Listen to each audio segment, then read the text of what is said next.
रायगढ़ जिले में सरकार धान चाषी मंडी में धान किणवा योजना चाषी वर्तमान मुंड व्यथर कारण सारी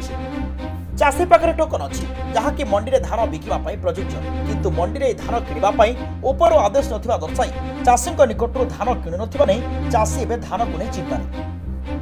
एभली घटना रायगढ़ जिलार समस्त ल्याब्स देखा मिलता बेले ल्याब निर्देशक मैंने किसी मात्रा फायदा उठाउथिबा नहीं सूत्रु खबर मिली। एभली घटना पद्मपुर ब्लॉक लाड़ी श्रीनिवास 78 क्विंटाल धान टोकन थिबा सत्वे धान मंडी में ननुथिबा नहीं से आज रायगढ़ जिला बेसरकारी जोगाण अधिकारी राजकिशोर पाणिग्राही द्वारस्थ होते पद्मपुर ब्लॉक चाषी ऋषि सबर अमूल्य पाड़ी जिला जोगाण अधिकारी श्रीयुक्त पाणिग्राही यार समाधान कर धान किणवा मंडी अधिकारी को कहे बोली प्रतिश्रुति देइछन्ति। परिचयटा लाड़ी श्रीनिवास राव सर गुड़िया बंद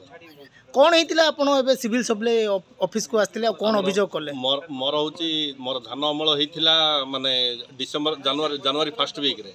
मोर टोकन आसी फेब्रुआरी मास 21 तारिख फेब्रुआरी 21 तार ड्यू डेट हूँ मार्च 21 तारिख भितर बोलिक मेसेज भी पठे किंतु धान देले सेपटे एक्सेप्ट करना कि स्कैन करना जहाँ टंका पाई पारना एबे कौन कहले आपण अभियोग कला पर कौन कहले कौन प्रतिश्रुति मिलला आज करदेबू बोली किए कहले सीएसओ सर। रायगढ़ विजय दास रिपोर्ट संभव टीवी ओडिया।